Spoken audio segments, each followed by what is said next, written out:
तो हेलो दोस्तों, set 2 324 IUI 2025 का पार्ट नंबर 2 है, जिसमें हम दो नंबर के सारे क्वेश्चन कर लिए थे।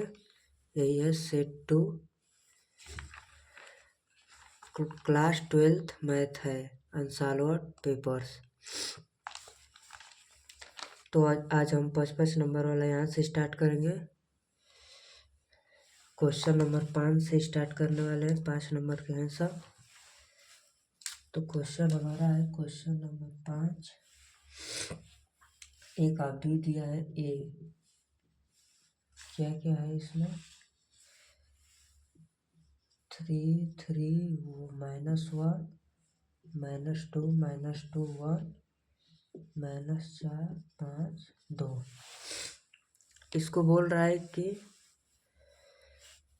को सममित आव्यूह तथा एक विषम सममित आव्यूह के एक योगफल के रूप में व्यक्त कीजिए। यही दिया है, को एक सममित आव्यूह तथा एक विषम सममित आव्यूह के योगफल के रूप में व्यक्त कीजिए। यानी सिमेट्रिक भी हो और स्क्यू सिमेट्रिक भी, योगफल के रूप में। तो इस आव्यूह को ऐसे लिखते हैं, a प्लस ए का ट्रांसपोज 1/2 प्लस 1/2 a माइनस ए का ट्रांसपोज। दिख रहा है?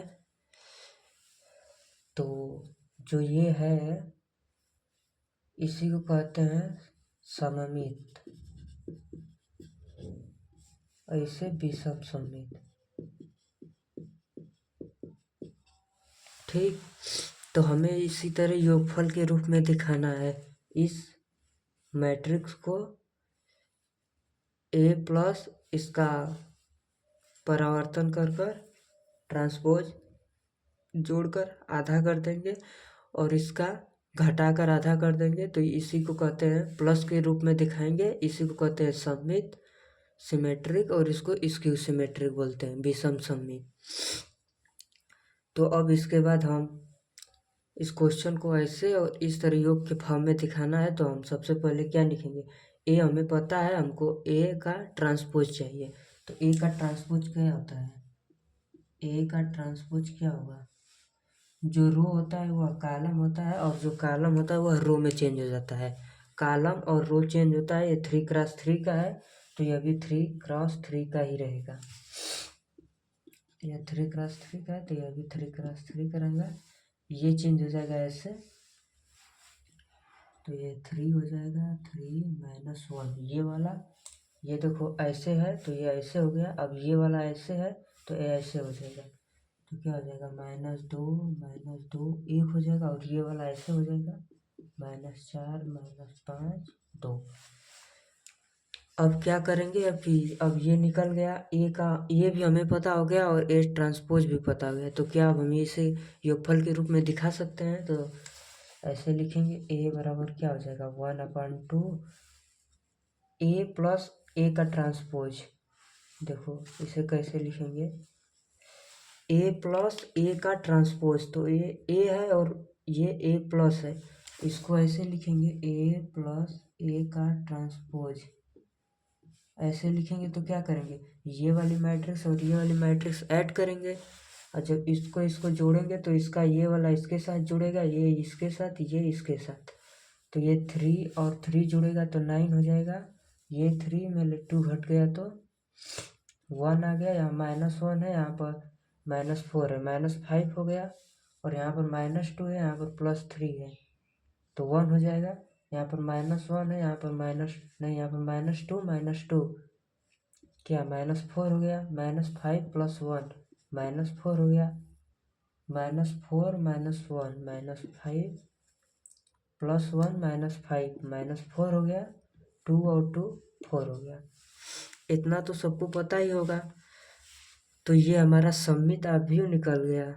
यहाँ पर 1/2 है, डिवाइड बस करना है। अब इसके बाद देखो क्या लिखेंगे? स्क्यू सिमेट्रिक लिखेंगे। क्या लिखेंगे? Skew symmetric. तो स्क्यू सिमेट्रिक कैसे लिखेंगे? अब इस देखो ये क्या है फार्मूला, ए माइनस ए का ट्रांसपोज, ये वाला दिख नहीं रहा है, थोड़ा सा अंदर लिखते हैं, 1/2 ए माइनस ए का ट्रांसपोज होता है। अब दिख रहा है, तो अब ये है और ये ए का ट्रांसपोज है, तो घटा देंगे और यहाँ पर 1/2 लगा देंगे। तो घटाते हैं, 3 - 3 0, 3 -2 यानी ये प्लस हो जाएगा, 5 हो जाएगा, और -1 या +4 हो जाएगा, माइनस माइनस करेंगे तो यहाँ से 3 आ जाएगा। ठीक, अब देखते हैं, यहाँ पर देखो -2 है, यहाँ पर -3 हो जाएगा, घटाएंगे तो क्या हो जाएगा, -5 हो जाएगा। अब यहाँ पर देखो -2 है और माइनस, फिर माइनस करेंगे इसमें, तो क्या हो जाएगा, +2 हो जाएगा, यहाँ -2 यानी 0 हो जाएगा, यहाँ पर माइनस, यहाँ पर माइनस माइनस प्लस, 5 1 6 हो जाएगा, दिख रहा है ना। हाँ, अब इसके बाद क्या करेंगे, हाँ ये -4 ये +1 हो जाएगा, यानी -3 हो जाएगा, और यहाँ पर -5 -1 -6 हो जाएगा, यहाँ पर 2 -2 0 हो जाएगा। यहाँ तक समझ में आया होगा। अब इसके बाद हम थोड़ा सा इसे मिटाते हैं, एक ट्रांसपोज को। अब इसे देखो हम लिखते हैं ऐसे, A = योगफल के रूप में लिखना है हमको, इसे भी मिटाते हैं, योगफल के रूप में लिखना है। यहाँ पर a बराबर था, तो देखो 1/2 इसमें सब में डिवाइड हो जाएगा, 2 का या 1/2 का गुणा हो जाएगा। तो सबसे पहले हम इसमें करेंगे, ठीक, तो जब इसमें करेंगे तो क्या आएगा,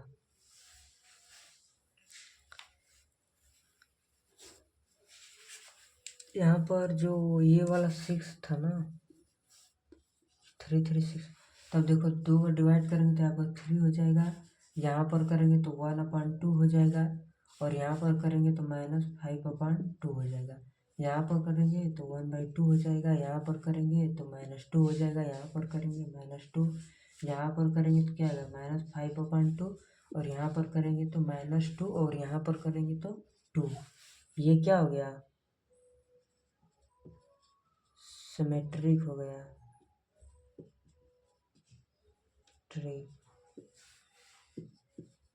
सममित हो गया, क्या हो गया, सममित, वही होता है। अब देखो इसमें भी वही करेंगे तो ये तो 0 हो गया, यहाँ करेंगे तो 5/2 हो जाएगा, यहाँ करेंगे तो 3/2 हो जाएगा, यहाँ करेंगे तो -5/2, और यहाँ करेंगे तो 0 हो जाएगा, यहाँ करेंगे तो 3 हो जाएगा, यहाँ करेंगे सब में 2 का डिवाइड कर रहे हैं या 1/2 का मल्टीप्लाई, यहाँ पर करेंगे तो -3, यहाँ पर 0।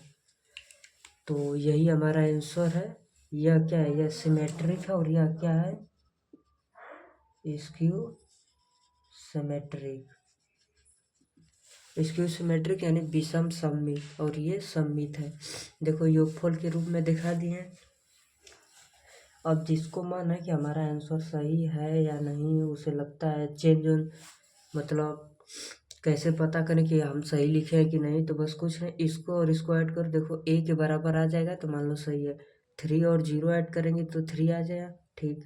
1/2 और 5/2 जब ऐड करेंगे तो नीचे दोनों सेम है तो ऊपर का जुड़ जाएगा, 5 और 6 में 2 का डिवाइड करेंगे तो 3 आ गया, यहाँ पर करेंगे उसी तरह तो -5 है +3 है, -2 आएगा, और 2 से डिवाइड करें तो -1, यानी इन दोनों का योग ए के बराबर आ गया, तो हम कह सकते हैं कि ये जो हमारा आंसर है ये सही है, मतलब अपने से हम चेक भी कर सकते हैं।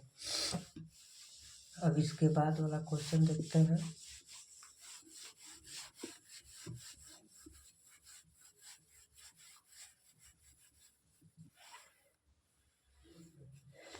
इसके बाद वाला क्या क्वेश्चन है, देखो ये है, ये इम्पोर्टेंट क्वेश्चन है। देखो ये वाला सिद्ध करना है कि dy बाई डी एक्स बराबर -1/1 + x का होल स्क्वायर। ये मान लो इम्पोर्टेंट है, आपके पेपर में आने का चांस बहुत है। इससे क्या है, x रूट में 1 + y है, इक्वल नहीं है, प्लस है y रूट में 1 + x इक्वल 0। और क्या सिद्ध करना है, dy by d x equal -1/1 + x square, नहीं पूरा ऐसे है, होल स्क्वायर। देखो यह मान लो पेपर में 100% आएगा ही आएगा। शायद कोई ऐसा यूपी का सेट हो जाए जिसमें क्वेश्चन ना हो, लेकिन जो 7 सेट बनते हैं उसमें तो 3 4 5 सेट में तो ये क्वेश्चन आएगा ही आएगा। ये मुझे पता है क्योंकि हम लोग जब दिए थे पेपर तब भी आया था। ये इम्पोर्टेंट क्वेश्चन है, तो जो जैसे मैं बता रहा हूँ इसको पक्का सॉल्व कर लेना। कैसे होगा, तो कुछ नहीं, ये जो टर्म है उसको उधर भेज देते हैं, तो क्या हो जाएगा, यहाँ से -y हो जाएगा रूट में 1 + x। अब दोनों पक्षों में होल स्क्वायर कर देंगे। अब जब होल स्क्वायर करेंगे तो x का स्क्वायर हो जाएगा और इसका स्क्वायर करेंगे तो रूट हट जाएगा, बराबर -y का स्क्वायर करेंगे तो y स्क्वायर हो जाएगा और इसका करेंगे तो रूट हट जाएगा। अब क्या करते हैं, अब यहाँ तक भी बच्चे कितने कर कर गलत कर देते हैं, क्या है कैसे होगा। तो यहाँ पर देखो x स्क्वायर हो जाएगा, इसका डिवाइड कर दो, x स्क्वायर y हो जाएगा और यहाँ से क्या हो जाएगा, y स्क्वायर हो जाएगा प्लस यहाँ से y स्क्वायर x हो जाएगा। अब y को इधर भेज दो, x स्क्वायर -y स्क्वायर हो जाएगा और इसको उधर ले जाओ, तो y स्क्वायर x है, ये -x स्क्वायर y हो जाएगा। यहाँ से देखो a square minus B square का फार्मूला क्या होता है, x + y हो जाएगा, x - y हो जाएगा। और यहाँ से क्या हो जाएगा, x और y कॉमन ले लेंगे तो यहाँ से y बचा और यहाँ से -x बचा। अब देखो, अब ऐसे करते हैं, x + y तो ऐसे ही रहने दो, x - y भी, यहाँ से माइनस कॉमन ले लेते हैं, माइनस कॉमन लेंगे तो एक्स वाई हो जाएगा, माइनस कॉमन लेते ही यहाँ पर x हो जाएगा, यहाँ पर -y हो जाएगा। यहाँ से अगर माइनस कॉमन लेंगे तो ये जो x के आगे माइनस है वहाँ प्लस हो जाएगा और यहाँ पर माइनस हो जाएगा। अब इसके बाद देखो ये और ये कट गया, अब सेम हो गया। तो अब क्या यहाँ से लिखेंगे, x + y बराबर क्या क्या हो गया, एक्स वाई माइनस, ठीक। यहाँ आने के बाद क्या, बहुत से बच्चे गलत भी कर देते हैं, लेकिन गलती नहीं होनी चाहिए। इसको अंदर लेकर आओ तो क्या हो जाएगा, यहाँ से ऐसे x + y + xy इक्वल 0। अब यहाँ से क्या करेंगे, x + y कॉमन ले लेंगे तो क्या बचेगा, 1 + x इक्वल 0 और x को उधर भेज दो तो y बराबर 1 + x इक्वल -x। अब y बराबर -x/1 + x हो गया। अब हो गया, अब इसके बाद हम अवकलन करेंगे dy बाई डी एक्स। इतना सॉल्व करने के बाद लिखेंगे x के सापेक्ष अवकलन करने पर। इस क्वेश्चन को सभी लोग 100% सॉल्व करना। तब देखो अवकलन करेंगे y का तो क्या हो जाएगा, x के सापेक्ष करेंगे तो dy बाई डी एक्स हो जाएगा। अब देखो इसका कैसे करेंगे, ये एक प्रकार से p/q के फॉर्मेट में है तो इसका फार्मूला लगा देंगे। क्या होता है फार्मूला, नीचे जो होता है उसका होल स्क्वायर हो जाएगा, क्या हो जाएगा, होल स्क्वायर हो जाएगा, ठीक। और क्या होगा, अब क्या होगा, जो ये नीचे वाला है इसको कांस्टेंट मान लेंगे, एक बार कांस्टेंट मान लिए इसको। अब -x का dy बाई डी एक्स करेंगे तो -x का dy बाई डी एक्स करेंगे तो क्या होगा, -1 हो जाएगा। अब फिर उसके बाद माइनस लिखेंगे, अब -x को कांस्टेंट रखेंगे, अब इसका समाकलन करेंगे, अवकलन करेंगे तो 1 का करेंगे तो 0 हो जाएगा और x का करेंगे तो 1 हो जाएगा, ठीक है यहाँ तक। अब इसके बाद हम ऊपर करते हैं, दिख नहीं रहा है, मिटा देते हैं।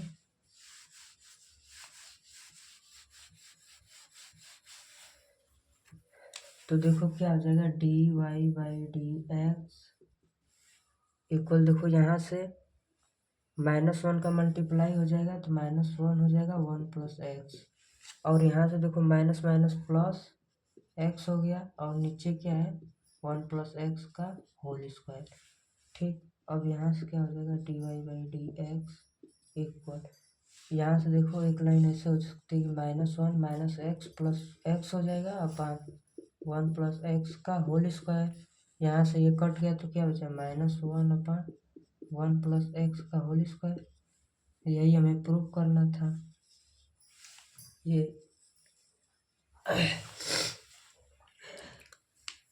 तो यहाँ तक तो समझ में आया ही होगा। अब इसके बाद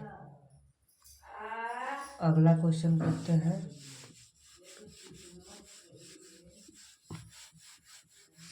अगला क्वेश्चन हल करने के लिए अगला क्वेश्चन क्या है, 5 का घाव है। ये भी इम्पोर्टेंट ही सवाल है। क्या बोला है, मैं आप लोगों को सबसे पहले क्वेश्चन दिखा देता हूँ। देखो यही क्वेश्चन है, रेखा युग r बराबर इतना और r बराबर इतना के बीच का कोण ज्ञात कीजिए। के बीच का कोण ज्ञात करना है। ठीक, तो हम सबसे पहले इस रेखा के समीकरण को लिखते हैं। 3i plus J cap minus 2k cap plus lambda i minus J minus 2k cap, और एक r क्या दिया है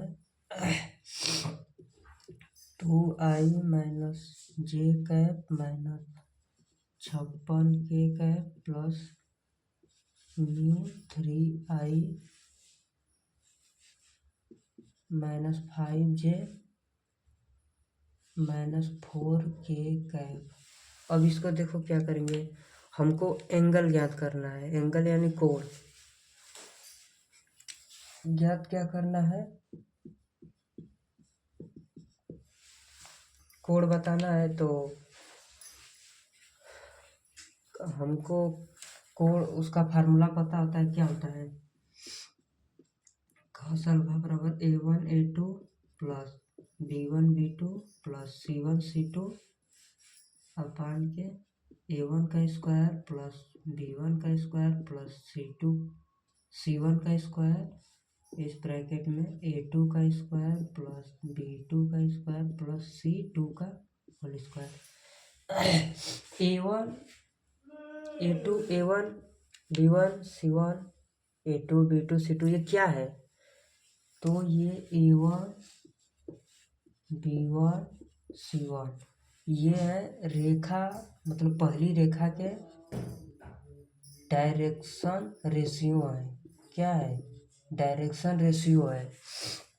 और a2 b2 c2 भी यही है, डायरेक्शन रेशियो रेखा का। तो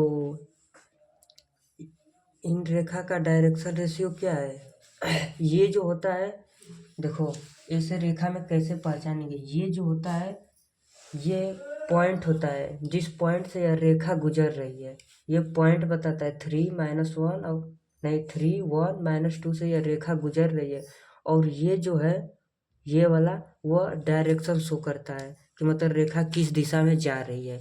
तो हमें डायरेक्शन चाहिए, तो हम डायरेक्शन यहाँ से लिखेंगे ये वाला। तो a1 क्या हो जाएगा 1 हो जाएगा, a2 क्या b1 क्या हो जाएगा -1 होगा, और ये -2 हो जाएगा। ठीक, इसका है। अब इसका क्या हो जाएगा, अब इसमें भी वही होगा।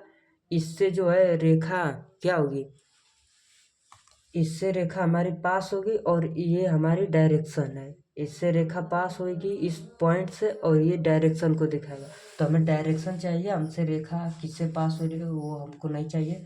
तो हम यहाँ से क्या a1 क्या हो जाएगा 3, यहाँ से b1 -5, यहाँ से -4। ठीक, अब इसके बाद हम क्या करेंगे, हमको डायरेक्शन रेशियो पहले का भी मिल गया, दूसरे का भी मिल गया, बस यहाँ पर रख कर हम थीटा का मान निकाल लेंगे। एंगल हमें पता चल जाएगा। a1 a2 a1 क्या है 1 है, a2 क्या है 3 है, 1 क्रॉस 3 प्लस b1 b2 क्या है -1 है -5 है प्लस C1 C2 क्या है -2 क्रॉस -4 क्रॉस यहाँ पर चलेगा, यहाँ पर गुणा है और यहाँ पर देखो क्या हो जाएगा A1 B1 C1 का होल स्क्वायर, तो इसका 1 का स्क्वायर प्लस -1 का होल स्क्वायर प्लस -2 का होल स्क्वायर। दूसरे ब्रैकेट में क्या हो जाएगा 3 का स्क्वायर -5 का स्क्वायर प्लस -4 का स्क्वायर। तो यहाँ से क्या हो जाएगा, यहाँ से 3 हो गया, यहाँ से 5 1 जा 5 प्लस 5 हो गया प्लस यहाँ से क्या होगा 8 हो गया नीचे। इससे क्या हो जाएगा, इस ब्रैकेट से यहाँ से 1 होगा, यहाँ से 1 होगा, यहाँ से 4 6 हो जाएगा और यहाँ से क्या होगा 9 हो गया और इसका 25 इसका 16 तो क्या हो जाएगा 50 हो जाएगा। ठीक, अब यहाँ से देखो क्या करेंगे, कॉस थीटा बराबर क्या हो जाएगा, यहाँ से 5 3 8 8 16 हो गया और यह देखो रूट में 6 है और रूट में 50 है, तो इसे हम रूट में 50 गुणे 6 लिख सकते हैं। ठीक, अब यहाँ से 16 ये क्या हो जाएगा 300 हो गया। अब यहाँ से क्या कैसे लिखेंगे, रूट में 100 गुणे 3 लिख सकते हैं और ये 100 बाहर आ जाएगा 10 रूट 3। ठीक, अब 5 से काट दो तो 8/5 रूट 3 हो जाएगा। 2 से काट दो 2 8 16 2 5 10। ठीक, तब यहाँ से कॉस थीटा क्या आ गया 8/5 रूट 3 आ गया। ठीक, इतना आने के बाद अब थीटा लिखना है, तो थीटा यहाँ से लिख दो, थीटा बराबर क्या हो जाएगा कास इनवर्स हो जाएगा 8/5 रूट 3। यही हमारा आंसर है एंगल। तो आई थिंक क्वेश्चन समझ में आया ही होगा, ज़्यादा कोई कठिन नहीं है। बस ये देख लो, जब भी ऐसे फॉर्म, जब भी ये सदिश फॉर्म में रहेगा तो ये जो होता है ये एक पॉइंट होता है जिससे हमारी ये रेखा पास होती है और ये जो होता है उसका दिशा बताता है। तो हमको जो इस फार्मूला में ये जो हमारा है A1 A2 B1 B2 C1 C2 ये सब क्या है डायरेक्शन रेशियो है। तो हम यहाँ से बस डायरेक्शन रेशियो लिखकर हम लगा देंगे। यहाँ से तो रेखा पास हो रही है तो हमें इसे नहीं चाहिए, ऐसे लिखना है तो लिख लेना कि ये जो है ये एक पॉइंट है जिससे रेखा पास होती है और ये क्या है उस रेखा का डायरेक्शन मतलब दिशा बताता है। बस इतना जान जाओ। अब इसके बाद वाला क्वेश्चन देखते हैं। ये सब 5 नंबर का क्वेश्चन है, इम्पोर्टेंट है। ऐसा क्वेश्चन आपको पेपर में मिलेगा ही मिलेगा। अगर ऐसा नहीं मिलेगा तो फिर कौन सा आएगा, यही सब आता ही है, बस थोड़ा से मान में परिवर्तन होगा और क्या। सेम भी दिखता है, सेम नहीं भी दिख सकता है। तो इसके बाद वाला क्वेश्चन देखो, ये भी इम्पोर्टेंट है। ये देखो क्या बोला है, ये रेखा है ये और ये के बीच की न्यूनतम दूरी, क्या बीच की न्यूनतम दूरी ज्ञात करना है। तो जब भी बीच की न्यूनतम दूरी ज्ञात करने के लिए होता है तो हम क्या करते हैं, सबसे पहले मैं रेखा लिख देता हूँ।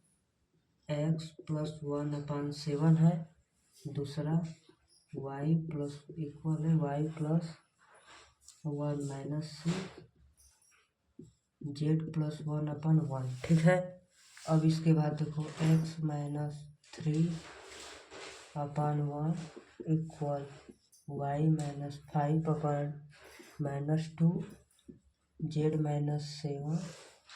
- 7/1। अब देखो के बीच की न्यूनतम दूरी, के बीच की न्यूनतम दूरी ज्ञात करना है हमें।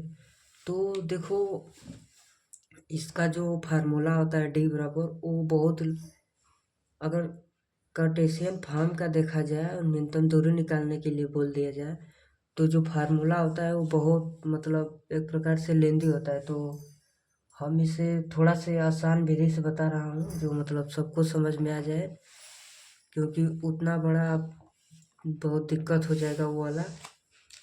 तो उसके लिए हम कैसे करेंगे बताता हूँ। सबसे पहले कुछ नहीं, इसको और इसको क्या करते हैं कि हम वेक्टर फॉर्म में लिखते हैं।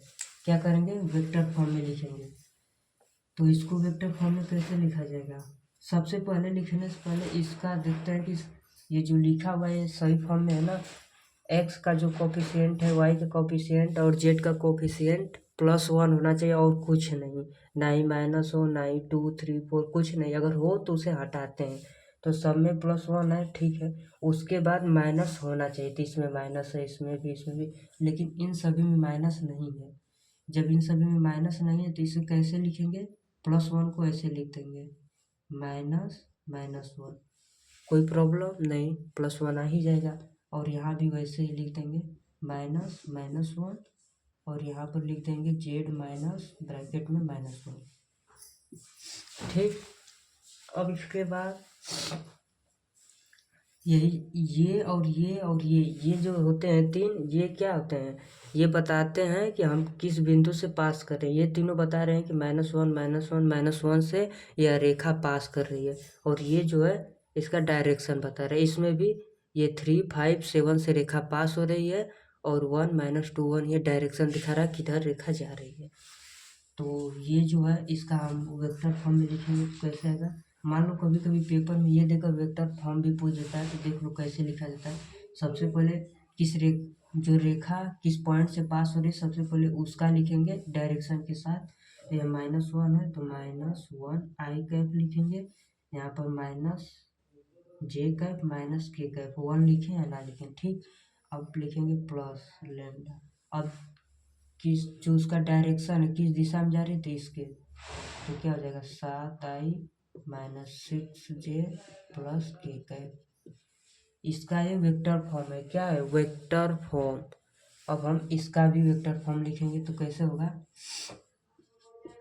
r बराबर क्या हो जाएगा 3i plus 5j plus 7k cap plus mu, ये वाला लिख देंगे। आई कैप हो जाएगा -2j cap plus k cap. अब यहाँ से देखो इसे क्या बोलते हैं, A1 हो जाएगा, ये क्या हो जाएगा B2, A2 होगा, A2 हो जाएगा, और ये जो है ये P1 हो जाएगा, और ये जो क्या है B2। तो हमें डिस्टेंस अब निकालना है, तो डिस्टेंस निकालने के लिए हम सबसे पहले क्या करेंगे, A2 माइनस A1 निकाल लेते हैं। क्या, A2 -A1, तो 3 में से -(-1) करना है, यानी ऐड हो जाएगा। 5 में से -1 करना है यानी 6 हो जाएगा। 7 में से माइनस माइनस करना है यानी एक ऐड हो जाएगा, 8 हो जाएगा। A2 -A1 ये हमें चाहिए जब हम फार्मूला यूज करेंगे तो। और एक होता है B1 क्रॉस B2, इससे भी निकाल लेते हैं। क्या होता है i(j)k, B1 क्या है, B1 ये है, i(j) का कोफिशिएंट i का 1 है, j का -2 है और k का 1 है। अब B1 में i का कोफिशिएंट 7 है, इसका -6 है, इसका 1 है। अब इसको हम लिखेंगे तो ये जो i है, i का नहीं लिखते हैं, इसको छोड़ देते हैं, तो ये क्या हो जाएगा 2 1 जा 2 -2 हो जाएगा, माइनस, और यहाँ पर 6 1 जा 6 -6 है यानी +6 हो जाएगा, ठीक है। अब देखो यहाँ से क्या हुआ, अब ये दूसर का लिखेंगे -j, 1 1 जा 1 हो जाएगा, -7 1 जा 7। अब क्या लिखेंगे, प्लस, यहाँ पर लिखते हैं के कैप लिखेंगे तो ये हट जाएगा, ढक जाएगा। 6 1 जा 6 -6 -7 2 जा -+1 4, ठीक। यहाँ तक आई थिंक सबको समझ में आ ही रहा होगा। तो हम क्या कहें, कुछ B1 हमारा कौन था, B1 हमारा ये है ना, उल्टा मैंने लिख दिया हूँ, इसको ऊपर इसको नीचे लिखना है।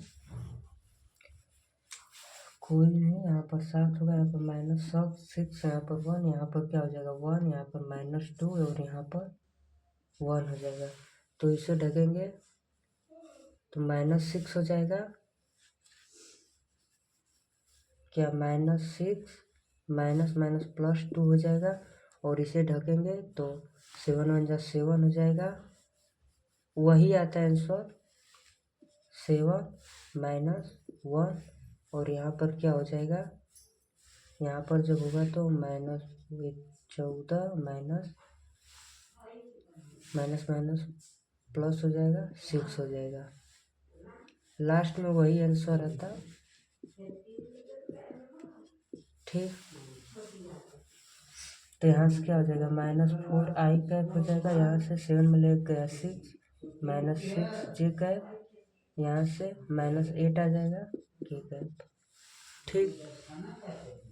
इसके बाद हम क्या करेंगे, इसका एक मैग्नीट्यूड निकाल लेते हैं B1 क्रॉस B2 का, इसका भी आवश्यकता पड़ेगा। तो मैग्नीट्यूड कैसे निकाला जाता है, -4 का स्क्वायर 16 हो जाएगा, प्लस -6 का होल स्क्वायर 36, प्लस 8 का 64, ऐड करो 6 6 12 4 16 को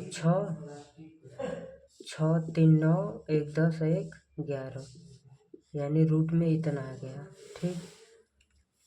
तो अब हम मिटा रहे हैं, अब हम सीधा फार्मूला लगाएंगे। क्या √116 आया है, अंधेरा हो गया।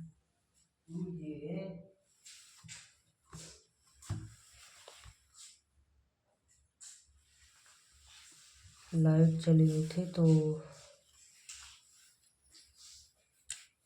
यहाँ से ही देखो D बराबर क्या होता है फार्मूला, सबसे पहले फार्मूला B1 क्रॉस B2 हो जाएगा, डॉट A2 - A1 अपान मैग्नीट्यूड B1 क्रॉस B2 का। और ये पूरा भी मैग्नीट्यूड में ही होता है, मतलब माइनस दूरी तो नहीं होती है, बस ये हम देखो B1 क्रॉस B2 निकाले थे, अभी मिटा दिया था, कितना आया था ये वाला -4i कैप था, -6j कैप था, -8k कैप था, ठीक। और ये A2 - A1 भी यहाँ से निकाले हैं, बस वहीं धर देते हैं। तो ये क्या है, -4i cap -6j cap -8k cap dot. अब ये वाला A2 - A1 का क्या है, 4i cap plus 6j cap plus 8k cap, ठीक।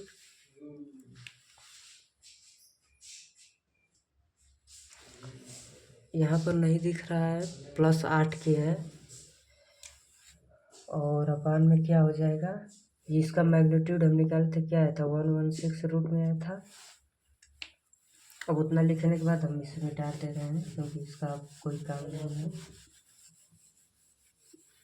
तो देखो क्या हो जाएगा, ये जो i डॉट करना है, तो i का i के साथ होता है, j का j के k का k के साथ। अगर i j करते हैं तो 0 हो जाता है, तो i के साथ i का करेंगे तो क्या आ जाएगा, -16 आ गया, ठीक है। अब j का j के साथ करेंगे तो क्या आ जाएगा, -36, k का करेंगे तो 64 आ गया, और यहाँ पर रूट में 116 है, ठीक। यहाँ पर मैग्नीट्यूड रहेगा। अब इसको ऐड करेंगे तो क्या आ जाएगा, 116 आ गया माइनस में, और रूट में 116 है। जब इसे बाहर निकालेंगे तो माइनस हट जाएगा, 116 अपन रूट में 116, जब ऐसे आता है तो कट जाएगा, रूट ऊपर आ जाएगा 116। अब 116 को क्या लिख देंगे, 4 से डिवाइड करेंगे तो क्या आ जाएगा, 2 बाहर निकल जाएगा, 4 दूना के 8 बच गया 3, 4 9 36, यही है, मात्रक लिख देंगे, इकाई मात्रक, डिस्टेंस यही आएगा। 2√29। ठीक, तो अब इसके आगे का हम देखते हैं सवाल।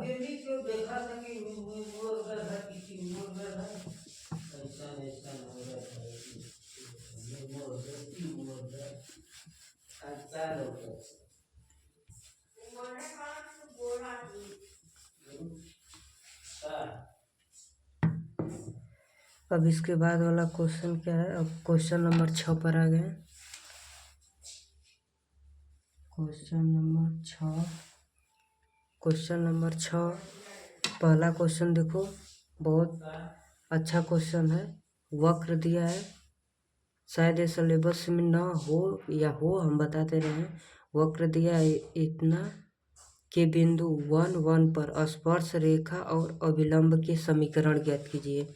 क्या बोला है, स्पर्श रेखा और अभिलंब के समीकरण ज्ञात करना है, मतलब दोनों का समीकरण, स्पर्श रेखा और अभिलंब का। तो सबसे पहले हम क्वेश्चन लिखते हैं। इक्वेशन क्या दिया है हमें, 2/3 दिया है प्लस y इतना इक्वल 2 और बिंदु 1,1 है पर स्पर्श रेखा और अभिलंब के समीकरण। स्पर्श रेखा और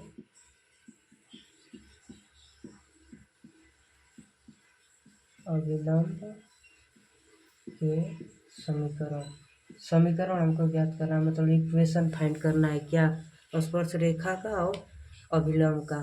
तो स्पर्श किसी का भी ज्ञात करना हो, सबसे पहले स्पर्श रेखा का समीकरण कैसे होता है, ऐसे होता है y - y1 इक्वल यम x1 माइनस x-x1। तो हमें यम चाहिए, एम क्या होता है, प्रवणता होती है रेखा की। स्पर्श रेखा की प्रवणता निकालेंगे, फिर अभिलंब का निकालेंगे, फिर और 1 1 से क्रॉस कर रहा है तो x1 और y1 1 1 होगा, बस निकल जाएगा। तो इसका सबसे पहले प्रवणता निकालने के लिए क्या होता है, हम dy/dx निकालते हैं, उसी को कहते हैं कि रेखा की प्रवणता है। तो dy/dx निकालते हैं, x के सापेक्ष अवकलन, यहाँ पर सापेक्ष होगा। तो यहाँ पर करेंगे तो यह क्या हो जाएगा, x के सापेक्ष, तो जो पावर होती है सामने आ जाएगी और एक कम हो जाएगी, 2/3 - 1, और x का करेंगे तो 1 हो जाएगा, प्लस यहाँ पर होगा 2/3 सामने आ गया, यहाँ से 2/3 - 1, फिर y का करेंगे तो dy/dx हो जाएगा, इक्वल 2 का करेंगे 0 हो गया। अब देखो 2/3 है, 2/3 कॉमन लेकर उधर भेज देंगे तो 0 हो जाएगा। तो x अपन 2/3 में से 1 घटाना है, तो क्या आ जाएगा,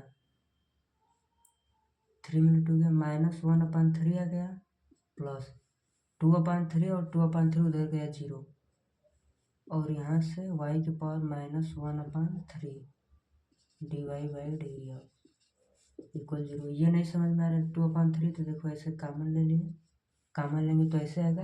अब ये गया 0 उधर, अभी इसके बराबर 0 बचा, तो यहाँ से देखो x इक्वल इतना हो जाएगा प्लस y इतना हो गया dy/dx इक्वल 0। अब ये वाली टर्म को हम उधर भेजते हैं तो क्या हो जाएगा, dy/dx इक्वल क्या हो जाएगा, -x पर इतना हो गया। अब y को उधर भेजते हैं, यहाँ पर गुणा के फॉर्मेट में, इधर जाएगा भाग में हो जाएगा, तो क्या हो जाएगा, यहाँ पर ऐसे होगा -1/3, यहाँ पर क्या हो जाएगा y -1/3। यहाँ पर देखो x पर -1/3, अगर नीचे वही 1 कर देंगे तो प्लस में हो जाएगा, जैसे यहाँ पर -1 है और नीचे x को भेज देंगे तो x पावर 1/3 प्लस में हो जाएगी। उसी तरह से जो y है उसको भी 1/y करेंगे तो y चला जाएगा ऊपर, ऐसे करेंगे ना 1/y हुआ इतना, तो ये ऊपर चला जाएगा, तो क्या हो जाएगा y के पावर 1/3। तो यहाँ से क्या हो जाएगा, माइनस तो लगा ही है, y/x के होल के पावर 1/3। अब dy/dx क्या होता है, dy/dx हमको पता m होता है, m क्या, स्पर्श रेखा का प्रवणता और किस बिंदु पर 1,1 पर, तो क्या हो जाएगा x भी 1 है y भी 1 है 1/3 यहाँ पर माइनस है तो यहाँ से क्या आ जाएगा माइनस, यहाँ से करेंगे तो 1 आ जाएगा, यानी यम का जो मान है क्या आ गया -1, क्या आ गया यम का मान -1। ठीक, बस हम अवकलन यम का मान निकालने के लिए किए हैं और इसका अब हमें कोई काम नहीं है तो हम इसे मिटा देते हैं। हमें इक्वेशन चाहिए स्पर्श रेखा की और अभिलंब की। स्पर्श रेखा का समीकरण लिखते हैं। स्पर्श रेखा का समीकरण क्या हो जाएगा y माइनस y1 इक्वल यम माइनस x माइनस x1, और जो x1 बराबर 1 है, क्यों, क्योंकि इससे गुजर रहा है, और y1 भी क्या है 1 है, और यम भी हमें पता है तो रख देते हैं y माइनस 1 हो जाएगा, यम का मान -1, x माइनस x1 1 है। ठीक है, यहाँ से y माइनस 1 इक्वल, यहाँ से क्या हो जाएगा -x हो जाएगा, यहाँ से +1 हो जाएगा, यह -x इधर आकर +x हो गया और यह -1 इधर आकर +1 हो गया 2 हो जाएगा। तो यही हमारा इक्वेशन है, स्पर्श रेखा का समीकरण यही है। अब इसके बाद मैं बताता हूँ अभिलंब के समीकरण। तो अभिलंब के समीकरण के लिए सबसे पहले यम का मान निकालना होगा। तो हमें एक फार्मूला पता है m अभिलंब, और m जो होता है क्या होता है -1 होता है, तो हमें यम अभिलंब वाला चाहिए तो क्या हो जाएगा -1/m, -1 m का मान क्या है -1, यह क्या आ जाएगा 1, यानी जो यम अभिलंब का है 1 है, क्या है यम जो अभिलंब है वह 1 है। ठीक, और हमें x1 भी y1 भी 1 है, ये ही होता है। तो अब कुछ नहीं सर, बस हम यहाँ क्या करेंगे, इतना तो सेम ही रहेगा। यहाँ पर इस फार्मूले में ये यम जो है ये अभिलंब वाला हो जाएगा, और यहाँ पर क्या होगा अभिलंब। ठीक, अभिलंब का समीकरण ये हो, यही फॉर्मेट होगा। तो y माइनस y1 1 है इक्वल, यम का मान उसमें था -1 लेकिन इसमें 1 हो जाएगा, यहाँ पर x माइनस यहाँ पर 1। ठीक, x माइनस 1 इक्वल, यहाँ पर x माइनस 1 हो जाएगा, 1 को मल्टीप्लाई करेंगे तो यहाँ से देखो -1 है सबसे पहले, हाँ -1 खत्म हो जाएगा, या उधर भी भेज दो खत्म, तो क्या आ जाएगा x बराबर y आ जाएगा, यानी x माइनस वाई इक्वल 0, यही है। अब इसके आगे का मैं क्वेश्चन बताता हूँ।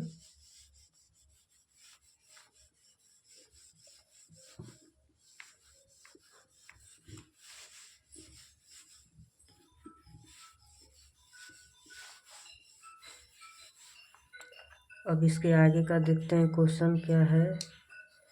देखो इसके आगे का ये क्वेश्चन भी इम्पोर्टेंट है, परवलय का है। क्या है, परवलय y² बराबर 4ax और उसके नाभि लंब से घिरे क्षेत्र का क्षेत्रफल ज्ञात कीजिए। तो सबसे पहले हम परवलय बनाएंगे। पहले हम इक्वेशन क्या दिया है परवलय का, y² बराबर 4ax, और क्या पूछा है एरिया हमसे पूछा है, क्या नाभि लंब से। तो सबसे पहले ये देखो इसका ग्राफ कैसे बनता है, ऐसे बनेगा। अगर यहाँ पर y² है तो जो इसका ग्राफ बनेगा वो x कोऑर्डिनेट पर बनेगा। ठीक, तो क्या ऐसे x पर बन गया। ठीक, ऐसे होता है कर्व जैसा। अगर यहाँ पर x² बराबर 4ay होता तब इसका ग्राफ y पर बनता, अगर यहाँ पर माइनस होता तो माइनस हो जाता, नीचे चला जाता।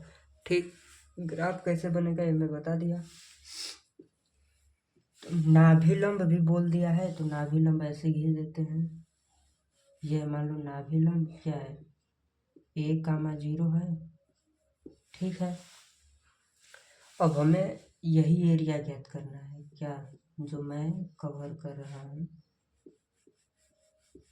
यही हमें एरिया। तो क्या हम यहाँ और इतना निकालेंगे तो ये इसका डबल है, क्यों, क्योंकि सिमेट्रिक है। तो हम एरिया बराबर क्या लिखेंगे, इंटीग्रेशन क्या करेंगे, यहाँ से 0 से a तक आएंगे। क्यों? क्योंकि हम यहाँ से यहाँ तक आ रहे हैं। और देखो सिमेट्रिक है, तो अगर हम इसका निकाल कर ट्वाइस कर देंगे तो आ जाएगा, तो ट्वाइस लगा दिए। अब यहाँ पर क्या हो जाएगा, वाई डी एक्स। ठीक है। अब कहोगे कि क्यों हम यहाँ वाई लिए, यहाँ डी एक्स क्यों लिए, हम यहाँ क्यों नहीं डी एक्स लेते, यहाँ पर डी वाई। तो वो भी लिया जा सकता है। सबसे पहले ये देखते हैं कि हम जो ये लिमिट किसकी लगा रहे हैं। तो लिमिट तो हम एक्स पर लगा रहे हैं, तो जब एक्स पर लिमिट लगा रहे हैं तो यहाँ पर डी एक्स लिखेंगे। और जब यहाँ पर एक्स की लिमिट है और यहाँ पर तब डी एक्स लिखना ही है। अब जब यहाँ पर डी एक्स लिखेंगे तो यहाँ पर वाई का फंक्शन लिखेंगे, तभी वो एक्स के फॉर्मेट में आएगा। नहीं तो अगर एक्स का फंक्शन लिख देंगे तो वाई आ जाएगा। फिर यहाँ पर डी एक्स है तो कैसे होगा, नई एरिया निकल पाएगी। तो इतना लिखना ही पड़ेगा। अब क्या करेंगे, 2 है, 0 से a है। अब y का मान यहाँ से निकालेंगे तो क्या हो जाएगा, रूट में हो जाएगा 4ax dx हो जाएगा। अब यहाँ से देखते हैं, ट्वाइस, यहाँ से 0 और a हो गया। और यह देखो क्या है, रूट टू तो बाहर, रूट टू कहाँ से, 4 बाहर आ गया, रूट a और यहाँ पर रूट एक्स डी एक्स। अब ये कांस्टेंट है, बाहर लिख लेते हैं। तो 2 या 4 हो जाएगा, रूट में 1 हो जाएगा। इंटीग्रेशन 0 से a और x के पावर 1/2 है डी एक्स। बस इसी का हमें करना है। तो देखो इसका करेंगे तो क्या हो जाएगा, 4, इतना तो कांस्टेंट है। x 1/2 का करेंगे तो एक जोड़ देते हैं, 1/2 + 1, लिमिट लगा देंगे क्या, 0 से a। अब क्या होगा, 4√a, देखो ये क्या हो जाएगा, x की पावर 3/2 हो जाएगा। और यहाँ से क्या, 3/2, 0 से a। ये देखो क्या नीचे है 3/2, ऊपर जाएगा तो 2/3 हो जाएगा। इसे भी बाहर निकाल लेते हैं, क्या 2/3 बाहर निकल गया। बस x की पावर 3/2 बचा और 0 से a बचा। ठीक। अब हम यहाँ लिखते हैं, तो ये क्या हो जाएगा, 8/3 हो जाएगा, रूट a हो जाएगा। और वहाँ पर लिमिट लगा दो तो a की पावर क्या हो जाएगा, 3/2 - 0। ठीक, 8/3 या a की पावर 1/2 है, यहाँ से a की पावर 3/2 है। ऐड करेंगे तो 2 से में तो 3 1 4, 4/2 यानी 2। तो क्या हो जाएगा यहाँ से, 8/3a²। क्या है, यही एरिया है। वर्ग इकाई लिख देंगे, वर्ग इकाई 8/3a²। तो यहाँ तक समझ में आया ही होगा। अब आगे चलते हैं।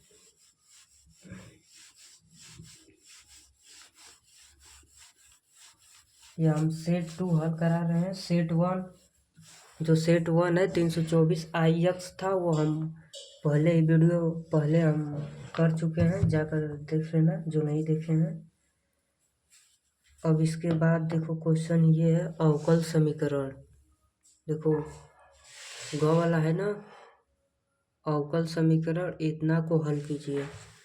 तो हम ये हल करते हैं। क्या है अवकल समीकरण, y dx - x + 2y, क्या है dy इक्वल क्या है, 0 है। अब हम इसको हल करने वाले हैं। तो सबसे पहले देखो क्या करेंगे, सबसे पहले इसमें क्या होता है कि जो dx है, x का फंक्शन x की ओर हो, y का y की ओर, ऐसे करते हैं। तो सबसे पहले हम इसको उधर भेज रहे हैं, y dx इक्वल क्या हो जाएगा, x + 2y dy। अब क्या है, जो यह dx ऐसे ही रहने दो, dy को इधर ले आ देते हैं और यह y को इधर, x + 2y/y। अब यहाँ से क्या हो जाएगा, dx/dy क्या होगा, x/y हो जाएगा। यहाँ से +2, नहीं यहाँ पर y था क्वेश्चन में, 2y हो जाएगा। ठीक। अब यहाँ से क्या लिखेंगे, dx/dy - x/y = 2y। ठीक। अब इसे हम देखो, ये लीनियर जैसा बन रहा है, तो ऐसे लिख करेंगे dx अपन dy है। जब यहाँ पर x होता है, यहाँ पर x, तो हम यहाँ पर px लिखते हैं, अगर y होता है तो py लिखते हैं, इक्वल q। बस इसी के फॉर्मेट में यह है, तो हम मान लेते हैं यहाँ से p क्या आएगा, p की वैल्यू क्या आएगी, यहाँ से x को हटा देंगे तो क्या बचेगा, -1/y बचेगा। ठीक, और जो हमारा q है उसका क्या है, वो तो 2y है ही। ठीक, अब देखो आई एफ हमको निकालना होता है इंटीग्रेशन फैक्टर, तो क्या होता है e के पावर इंटीग्रेशन इसका हो जाएगा -1/y/dy। तो इसका करेंगे तो क्या हो जाएगा, e के पावर माइनस बाहर आ जाएगा, 1/y का क्या होता है लॉग बेस e है y है। अब क्या करेंगे, e के पावर लॉग, ये जो माइनस सामने हुआ पावर में चली जाएगी तो इन्वर्स हो जाएगा। अब देखो यहाँ पर बेस सेम है तो क्या हो जाएगा, यहाँ से y इन्वर्स। ऐसा क्वेश्चन मैं पहले लेक्चर में भी बता चुका हूँ, पहले सेट में था, तो मैं वहाँ पर और अच्छे से डिटेल में बताया हूँ कि कैसे होता है। तो आई एफ हमारा निकल गया। देखो जब आई एफ निकल गया तो हम डायरेक्ट फार्मूला लगाते हैं। तो फार्मूला इसके अनुसार क्या लिखा जाएगा, फार्मूला देखो, सबसे पहले हम जो यह यक्स है एक्स लिख देंगे गुणे आई एफ, जिनको याद नहीं हो रहा है इसी तरह लिखना, सबसे पहले एक्स और आई एफ जो भी निकालें, फिर इंटीग्रेशन कर देंगे क्यू इंटू आई एफ, ठीक, डी वाई। बस यही इस इक्वेशन पर हम अभी लगाने वाले हैं। तो ये हम मिटा रहे हैं।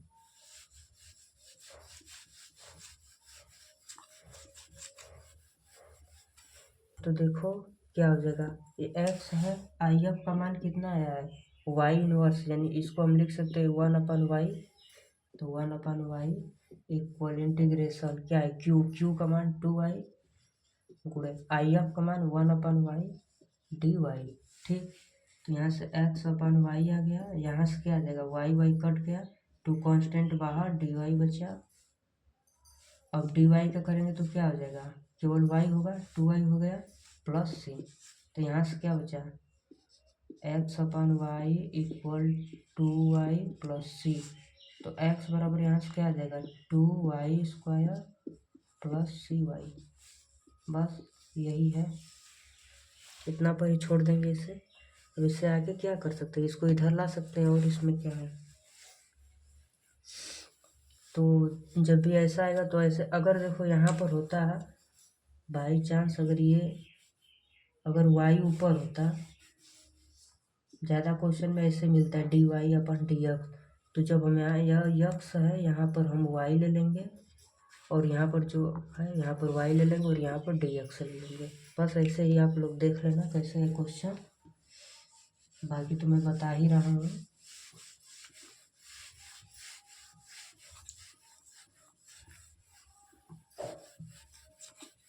अब इसके आगे वाला क्वेश्चन क्या है, घ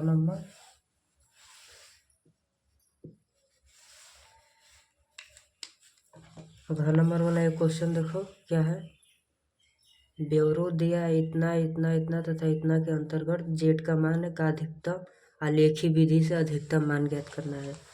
तो सबसे पहले हम इक्वेशन लिखते हैं, क्या है 5x प्लस 3y 15 है, और दूसरा क्या है 2x plus 5y less than 10। ठीक, और इसमें एक और इक्वेशन की जो x है 0 से बड़ा है और y भी 0 से बड़ा है। ठीक, अब z का मान भी दिया है 8x प्लस 5y। यह इम्पोर्टेंट सवाल है, आलेखी विधि से इसका मैक्सिमम मान z का ज्ञात करना है। तो ये सबसे पहले हम इसका ग्राफ बनाएंगे, ग्राफ ही में सब कुछ है, अगर ग्राफ सही तो आंसर मिल गया, नहीं मिला तो ग्राफ ही सही नहीं बना होगा तो फिर आंसर कहाँ से आएगा। तो इसका ग्राफ बनाने के लिए ये लाइन थोड़ा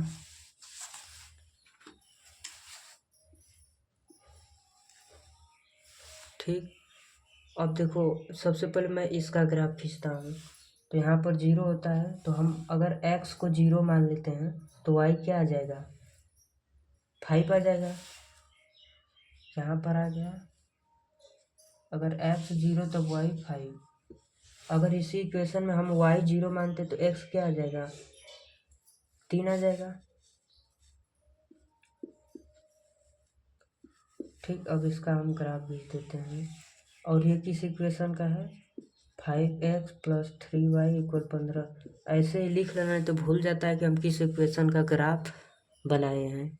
ठीक, अब इसमें देखो, अगर हम x 0 मानते हैं तो y क्या हो जाएगा, 2 हो जाएगा, यानी वहाँ x 0 y 2। ठीक, अगर हम y को 0 मानते हैं यहाँ पर तो x क्या हो जाएगा, 5 हो जाएगा, यानी यहाँ पर 5, 0। इसका ग्राफ कैसे बन गया, ऐसे बन गया। ये किस इक्वेशन का है, 2x + 5y = 10। अब देखते हैं कि जो हमारी पॉइंट है सेटिस्फाई कर रही है कि नहीं। तो सबसे पहले इस इक्वेशन में x और y 0 रखते हैं। तो x रखेंगे 0 तो 0 हो जाएगा, y पर 0 रखेंगे तो 0 हो जाएगा, <15। तो देखो 0 0 क्या 15 से छोटा है, हाँ छोटा है, और छोटा का साइन भी लगा है, यानी बात सच है। यानी जब सेटिस्फाई कर रहा है तो जो हमारा ग्राफ बनेगा क्या, मूल बिंदु की ओर, क्या, मूल बिंदु की ओर।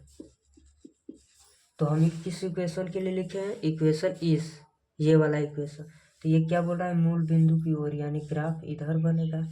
ठीक है, इतना समझ में आ गया। अब हम इसका भी देखते हैं। तो इसमें भी 0 + 0 हो जाएगा। हर सवाल ऐसे ही होती है। देखो 0 0 है, क्या 10 से कम बोल रहा है, तो सच सेटिस्फाई कर रहा है कि 10 से ये कम है। जब सेटिस्फाई कर रहा है तो यही इसमें भी हो जाएगा कि मूल बिंदु की ओर हो जाएगा।